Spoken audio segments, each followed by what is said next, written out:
Hello my dear students, how are you all. आज हम हिंदी के इस लेसन में क्या पढ़ने जा रहे हैं ये मैं आपको आज नहीं बताऊंगी। आज हम लोग कुछ ऐसा करेंगे जिससे कि आपको इसके चैप्टर का नाम, इस लेसन का नाम अपने आप पता चल जाएगा। ठीक है। तो आज हम सबसे पहले कुछ पहेलियां देखते हैं, कुछ पहेलियों से रिलेटेड कुछ गेम्स खेलते हैं। ठीक है। तो आइए हम खेलते हैं बूझो तो जाने। पहली पहेली है, नाक पर चढ़कर कान पकड़कर लोगों को है पढ़ाती। अब आप इसका उत्तर बताइए, क्या उत्तर होगा इसको। नाक पर चढ़ती है, कान भी पकड़ती है और लोगों को पढ़ाती भी है। तो इसका क्या उत्तर है। इसका उत्तर है चश्मा। दूसरी पहेली की ओर हम चलते हैं। ऐसी क्या चीज है जो जून में होती है, दिसंबर में नहीं, आग में होती है लेकिन पानी में नहीं। तो अब आप मुझे ये बताएंगे कि ऐसा क्या है जो जून में होता है और आग में भी होता है लेकिन दिसंबर और पानी में नहीं होता। इसका उत्तर है गर्मी। जून में बहुत गर्मी होती है, आग में भी बहुत गर्मी होती है, लेकिन पानी और दिसंबर दोनों ठंडे होते हैं, दिसंबर में गर्मी नहीं होती। दूसरी पहेली की तरफ चलते हैं। खेल जगत से मिले इसे, जग से बहुत सम्मान, तोड़ रिकॉर्ड क्रिकेट के सारे, कहलाया भगवान। अब आप बताइए वो कौन है जिसे हम लोग भगवान कहते हैं क्रिकेट में। बहुत फेमस है, सब लोग उसको बहुत लाइक करते हैं, इतने रिकॉर्ड्स भी उसने ब्रेक किए हैं। तो वो कौन है। ये सचिन तेंदुलकर। नेक्स्ट पहेली की साइड चलते हैं।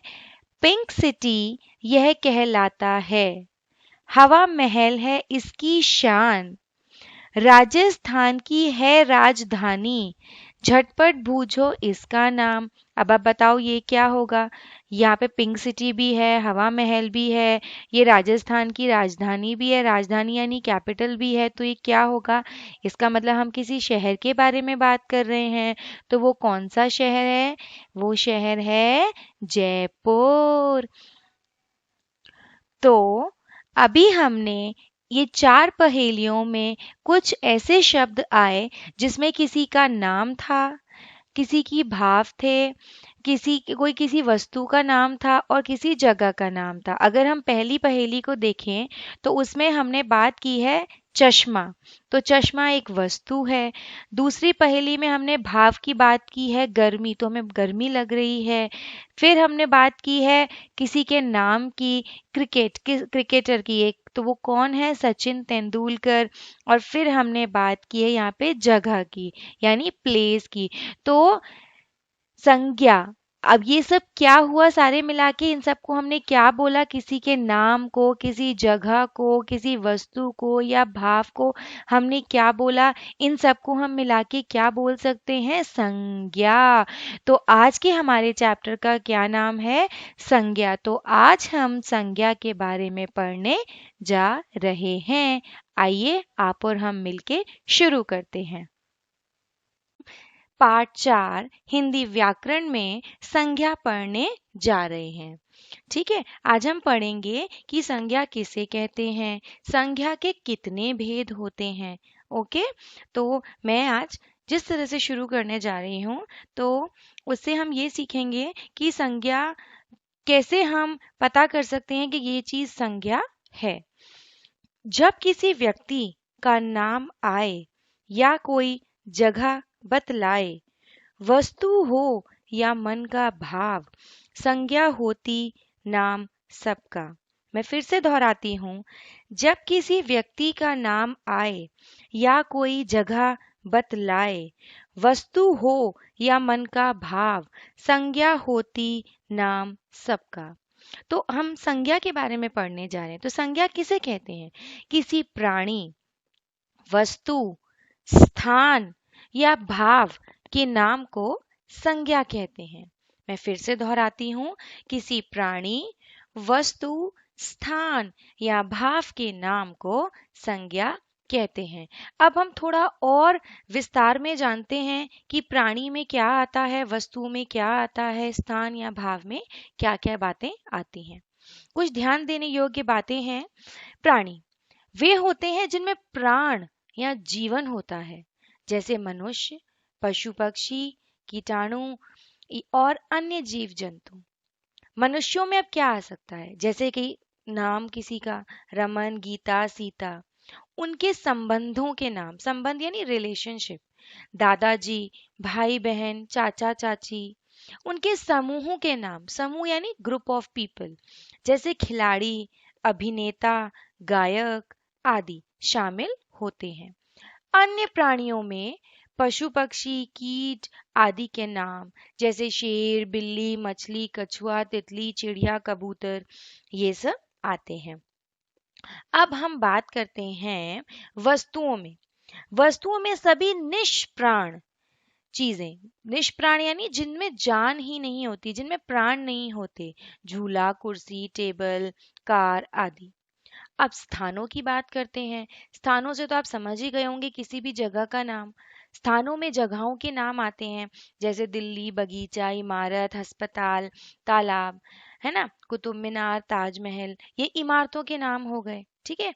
अब हम बात करते हैं भाव। भाव जैसे कि खुशी, दुख, हैरानी, प्यार, गर्मी, सर्दी, खटास, मिठास आदि भी संज्ञा होते हैं। तो हमने आज क्या जाना? संज्ञा किसे कहते हैं? किसी प्राणी, वस्तु या स्थान या भाव के नाम को संज्ञा कहते हैं।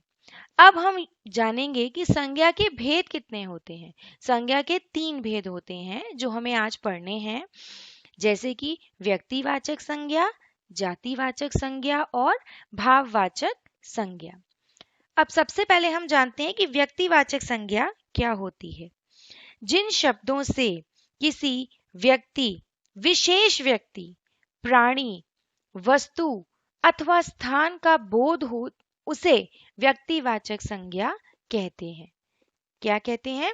जिस संज्ञा शब्द से किसी विशेष व्यक्ति, प्राणी, वस्तु अथवा स्थान का बोध हो, उसे व्यक्तिवाचक संज्ञा कहते हैं। जैसे कि जयप्रकाश नारायण, श्री कृष्ण, रामायण, ताजमहल, कुतुब मीनार, लाल किला, हिमालय, गंगा, दिल्ली, ये सब क्या हो गए? ये सब व्यक्तिवाचक संज्ञा हैं। ये सब क्या है? व्यक्तिवाचक संज्ञा। अब हम बात करते हैं जातिवाचक संज्ञा की। तो जातिवाचक की संज्ञा क्या होती है? जिन शब्दों से किसी जाति, समूह, वर्ग या श्रेणी के बारे में पता चलता है, उन्हें जातिवाचक संज्ञा कहते हैं। जैसे कि बच्चा, पशु, शहर, फल। अब शहर तो कोई भी हो सकता है, फल कितने हो सकते हैं, पशु भी बहुत सारे हो सकते हैं। तो ये एक जाति के बारे में बताते हैं। ठीक है। और क्या होती है जातिवाचक संज्ञा? जिन शब्दों से किसी जाति, समूह, वर्ग या श्रेणी का पता चलता है, उसे जातिवाचक संज्ञा कहते हैं। अब हम बात करते हैं भाववाचक संज्ञा की। भाववाचक संज्ञा वे शब्द जो हमारे भाव, जैसे खुशी, दुख, हैरानी, प्यार, गर्मी, सर्दी, खटास, मिठास आदि के बारे में बताते हैं, वह भाववाचक संज्ञा कहलाते हैं। हम भाव को छू नहीं सकते हैं, केवल महसूस कर सकते हैं। आज मैं बहुत खुश हूं, तो मेरी खुशी को कोई छू नहीं सकता है, सिर्फ उसको महसूस कर सकता है। आज मैं बहुत दुखी हूं, मेरे दुख को कोई छू नहीं सकता है, उसको सिर्फ महसूस किया जा सकता है। तो भावों को हम देख या छू नहीं सकते हैं, केवल महसूस कर सकते हैं। भाववाचक संज्ञा के कुछ उदाहरण मैं आपको और देती हूँ। सच्चाई, सफलता, दुर्बलता, प्यास, भूख, गुस्सा, ममता, प्रेम, बचपन, पढ़ाई, खेल, बुढ़ापा आदि। ये कुछ भाववाचक संज्ञा के उदाहरण हैं। तो हम थोड़ा सा संज्ञा के बारे में और देख लेते हैं। संज्ञा में अगर हम बात करते हैं अभिनेता, तो अभिनेता में क्या हो गया? आमिर खान, शाहरुख खान, ऋतिक रोशन। देश, में क्या आ गए? भारत, अमेरिका, चीन, जापान, रूस ये सारे आ गए। अगर हम शहरों के नामों के बारे में बात करें तो क्या हो गया, दिल्ली, जयपुर, इंदौर, सिडनी, ये आ गए। इमारतों, इमारतों यानी बिल्डिंग्स, मॉन्यूमेंट्स, इनके बारे में अगर हम बात करते हैं तो लाल किला, कुतुब मीनार, ठीक है, लोटस टेम्पल, है ना। अगर हम पहाड़ों के बारे में बात करें, हिमालय, नीलगिरी, सतपुड़ा, नंदा देवी। नदियां, नदियां तो बहुत सारी हैं, गंगा, यमुना, नील, ठीक है, ये सारी नदियां हो गई। अगर मैं बताना चाहती हूँ, जैसे कि हमने कहा आपसे, अभिनेता, शहर, इमारत, पहाड़, नदियां, किसी विशेष का नाम ना बताकर एक समूह या वर्ग, मतलब ग्रुप को बताते हैं। अब मैंने अभिनेता कह दिया, अभिनेता क्या हो गया, ग्रुप हो गया, नदियां ग्रुप हो गया, समूह हो गया, ये समझ में आया आपको। तो ये क्या हो गया, आपके समूह हो गए। अतः ये सब जातिवाचक संज्ञा, ये सब क्या है, जातिवाचक संज्ञा के उदाहरण हैं। जो भी मैंने अभी आपको बताया वो किसके उदाहरण है, जातिवाचक संज्ञा के। वहीं इन समूहों के अंदर आए विशेष नाम, जैसे भारत, दिल्ली, ऋतिक रोशन, लाल किला, हिमालय, गंगा आदि, ये सब क्या है, ये व्यक्तिवाचक संज्ञा है। जो नाम आए हैं इनके अंदर वो क्या है, वो व्यक्तिवाचक संज्ञा है। समझ में आया आप सबको।